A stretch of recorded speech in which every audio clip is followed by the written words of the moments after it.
नमस्कार मित्रांनो, मुंबई पोलीस भरतीसाठी उद्या होणाऱ्या पेपरच्या दृष्टीने गणित या विषयातील काही अतिमहत्त्वाचे प्रश्न प्रकार आज आपण पाहणार आहोत.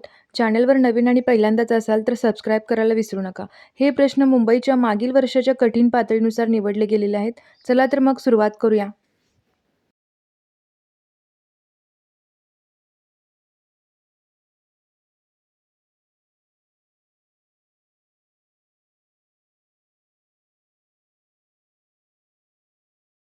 आता आपल्याला माहिती आहे, आपण यावरती लेक्चर सुद्धा घेतलेला आहे.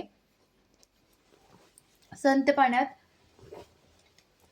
पाण्यातील बोटीचा वेग दिलेला आहे. म्हणजे आपण काय लिहितो इथं, यू काय असणार आहे, 25 किलोमीटर पर हवर, कारण ताशी दिलेला आहे. त्यावेळी जर प्रवाहाचा वेग 5 किलोमीटर असेल, प्रवाहाचा वेग म्हणजे काय आला, व्ही किती आहे, 5 किलोमीटर पर हवर.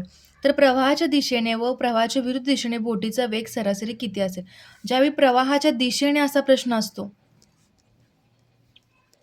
प्रवाहाच्या दिशेने वेग कसा काढतोय आपण, यू प्लस व्ही प्रवाहाच्या दिशेने, आणि प्रवाहाच्या विरुद्ध दिशेने कसं काढतोय, विरुद्ध दिशेने वेग यू मायनस व्ही. आता यू प्लस व्ही काय येणार, 25 आणि 5 किती होतात, 30 किलोमीटर पर हवर प्रवासाच्या दिशेने वेग येईल, आणि विरुद्ध दिशेने काय येईल, यू मायनस व्ही म्हणजे 20 किलोमीटर पर हवर. आता हे झालं. तर या दोन्ही प्रवाहाच्या दिशेने वेग झाला, विरुद्ध दिशेने झाला. तर सरासरी किती असेल असं विचारलंय. म्हणजे सरासरीमध्ये आपण काय करतो, सरासरीमध्ये आपण आता काय करणार, प्रवाहाच्या दिशेने वेग 30, प्रवाहाच्या विरुद्ध दिशेने 20/2 म्हणजे 50/2, 25 किलोमीटर प्रति तास आपलं उत्तर असेल. पर्याय क्रमांक ए आपलं उत्तर असेल. खालीलपैकी सर्वात मोठा अपूर्णांक कोणता.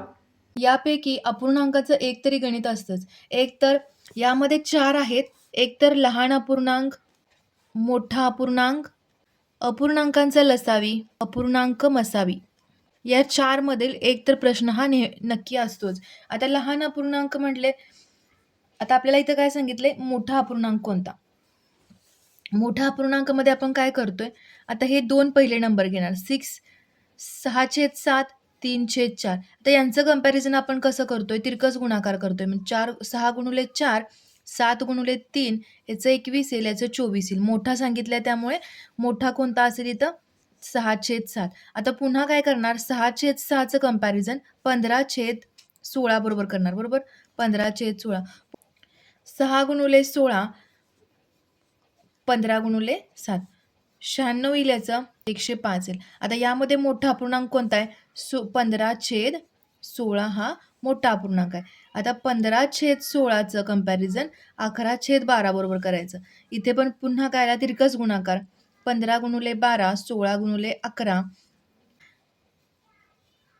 180 आलं. म्हणजे आता मोठा अपूर्णांक कोणता आला, 15/16, म्हणजे पर्याय क्रमांक सी आपलं उत्तर असेल. जर प्रश्न लहान अपूर्णांकाचा असता तर सेम कंपॅरिझन करायचं. आता इथे लहान अपूर्णांक कोणता येणार, इथे लहान अपूर्णांक घ्यायचा असेल तर कोणता येणार, 3/4 लहान येणार. पुन्हा 3/4चं कंपॅरिझन 15/16 बरोबर करायचं. या दोघांच्या मध्ये कंपॅरिझन सेम तिरकस गुणाकार करून करायचा. त्यानंतर या दोघांच्या मध्ये जो लहान येतो त्याचं कंपॅरिझन याच्याशी करायचं. अशा प्रकारे लहान अपूर्णांक सोडवतो आपण.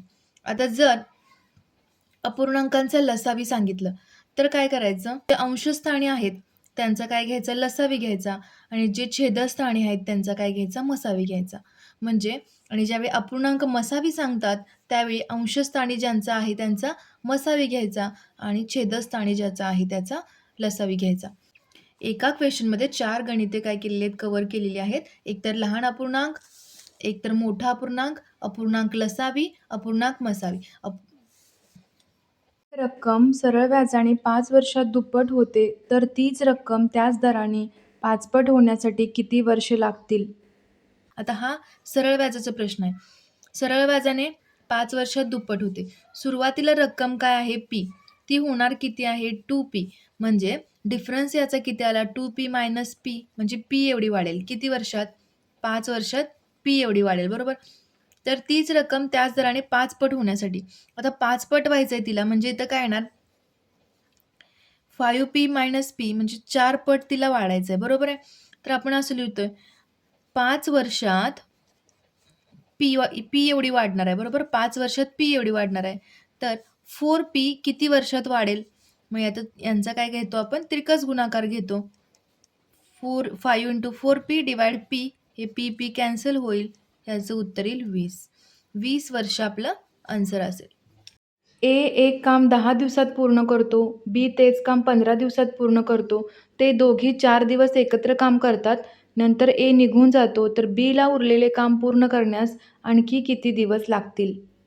काळ काम वेग यावरील हमखास एक प्रश्न मुंबईच्या पेपरमध्ये असणारच आहे. तर काळ काम वेग बघा काय क्वेश्चन आहे. ए एक काम 10 दिवसात पूर्ण करतो, बी 15 दिवसात करतो. म्हणजे ए एक काम 10 दिवसात पूर्ण करतो, बी तेच काम 15 दिवसात पूर्ण करतो. आपण कसं लिहितो? एचं एक काम 10 दिवसात, बीचं एक काम 15 दिवसात. ते दोघे 4 दिवस एकत्र काम करतात. आता ए प्लस बीचं एकत्रित काम आपण कसं लिहितोय? 1/10 अधिक 1/15. तर त्यांचं तिरकस गुणाकार किती येईल? 15 अधिक 10 भागिले 10 गुणुले 15 म्हणजे किती? 25 भागिले 10 गुणुले 15. 5 5 25, 5 त्रिक 15, 5 दुनी 10. 1/6 काय आलं या दोघांचं? एकत्र मिळून ते किती? एक काम 6 दिवसात करतील, बरोबर? तर त्याने 4 दिवस एकत्र काम केले. तर 4 दिवसाचे काम ए आणि बीचे कसं होणार आहे? ए बीचे काम 4 दिवसाचे काम 4 गुणुले 1/6 किती आलं? 2 2 4 2 6. 2/3 एवढं काम त्याने पूर्ण केलेलं असणार आहे. नंतर ए निघून जातो, बीला उरलेले काम पूर्ण करण्यासाठी आणखी किती दिवस लागतील? आता हे झाले 4 दिवसाचे काम. आता शिल्लक काम काय असणार आहे? शिल्लक काम असेल 1 - 2/3. 1 - 2/3 म्हणजे 1/3 एवढं काम शिल्लक असेल. एक काम आहे असं समजा. तर ए आणि बीने हे एवढं काम कंप्लीट केलेलं आहे. आता इथे काय सांगितल्यानंतर ए निघून जातो. ए निघून गेला की बीला शिल्लक राहिलेलं जे काम आहे 1/3, 2/3 कंप्लीट झालेलं आहे. 1/3 शिल्लक राहिलेलं जे काम आहे ते बीला एकट्याला करावं लागणार आहे. तर बीला किती दिवस लागतील? आपल्याकडे फॉर्म्युला आहे इफिशियन्सी W/D होईल. आपल्याला दिवस काढायचे, तर हा फॉर्म्युला आपण काय करू शकतोय? D बरोबर W/ इफिशियन्सी. ओके. वर्क किती शिल्लक आहे? 1/3 एवढं वर्क करायचं आहे कुणाला? बीला.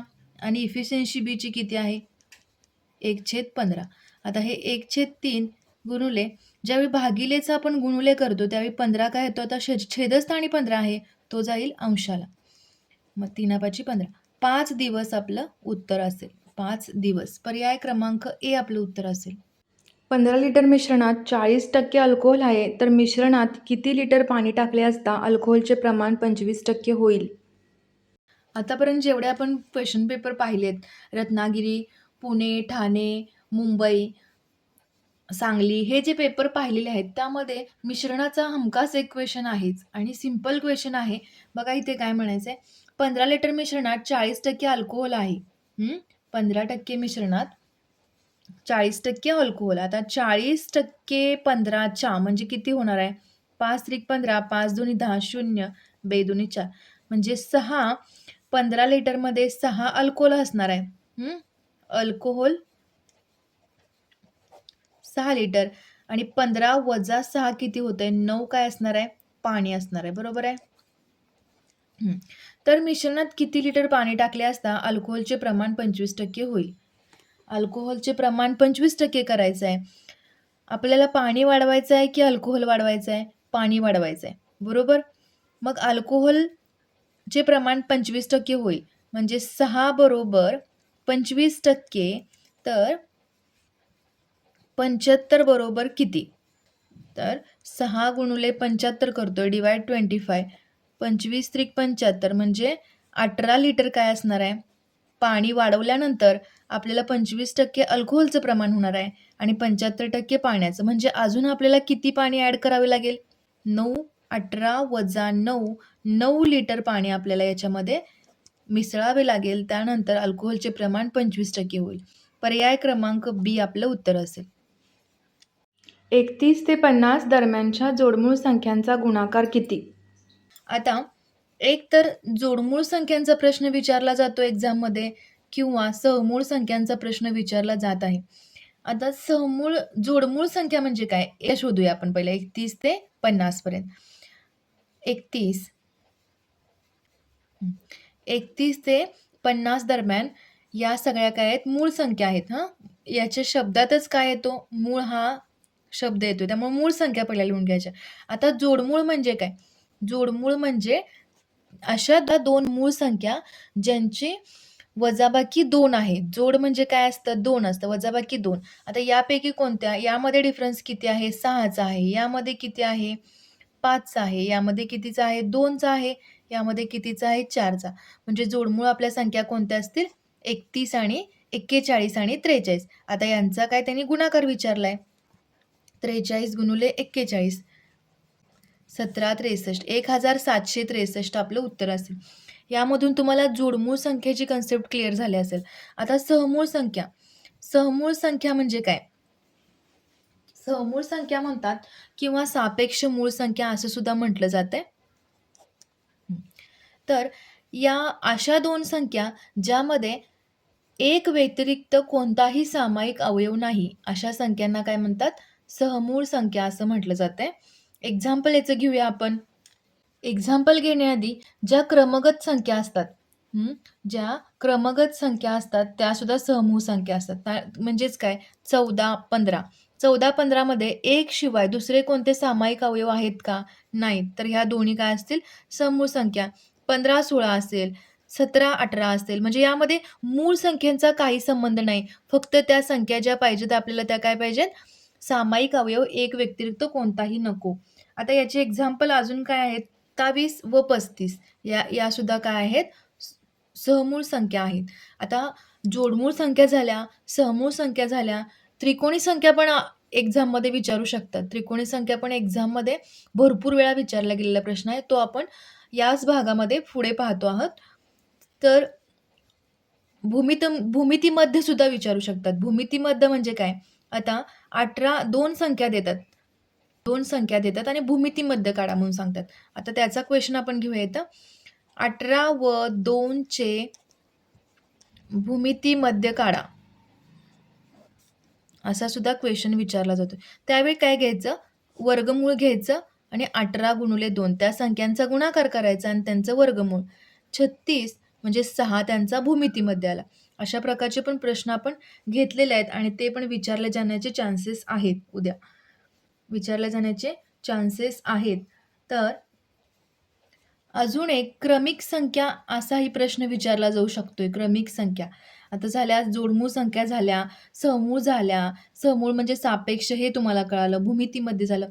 पण क्रमिक संख्या हा पण प्रश्न विचारू शकतात. आता क्रमिक संख्या कोणत्या असतात? अशा ठराविक अंतराने येणाऱ्या संख्यांना क्रमिक संख्या म्हणतात. म्हणजे 4, 8, 12, 16.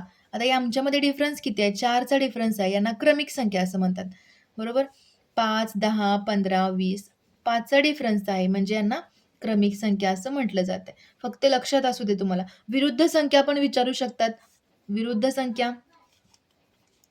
आता 4ची विरुद्ध संख्या कोणती आहे? 4ची विरुद्ध संख्या आहे. बरोबर?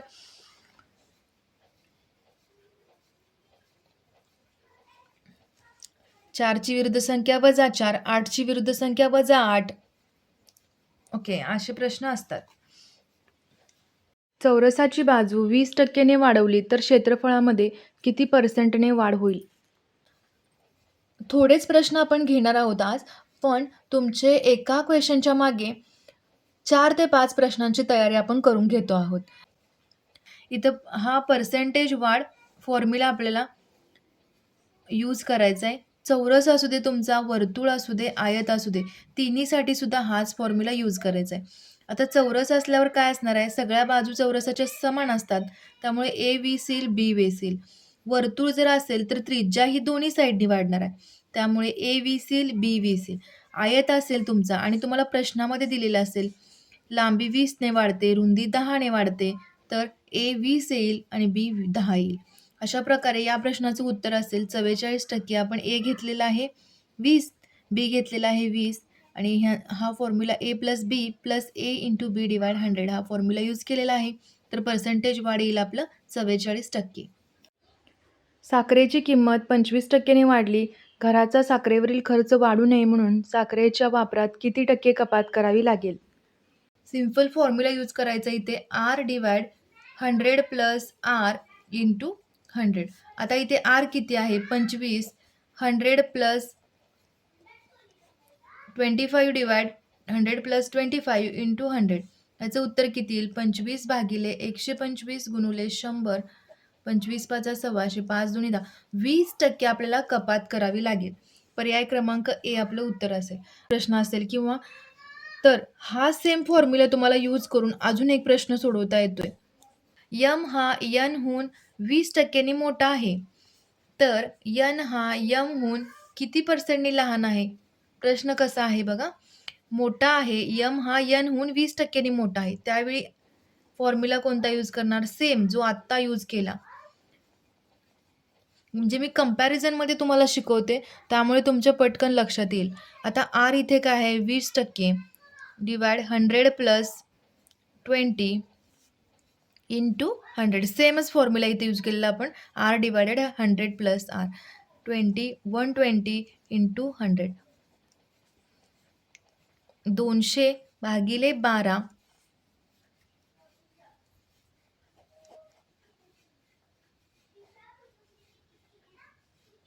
म्हणजे तो 16.66% लहान आहे यन यमहून. म्हणजे आपलं उत्तर असेल 16.66%. म्हणजे मला सांगायचं काय आहे, दोन जरी हे वेगवेगळे एक्झाम्पल आहेत, पण फॉर्म्युला एकच यूज केलेला आहे इथे. मला खात्री आहे की यातील ट्रिक्स तुम्हाला समजल्या असतील. जर तुम्हाला कोणत्या प्रश्नाबद्दल शंका वाटत असेल तर कमेंटमध्ये नक्की विचारा. तसेच लाईक करायलाही विसरू नका आणि तुमच्या पोलीस भरती करणाऱ्या मित्रांना शेअर करा. Thank you.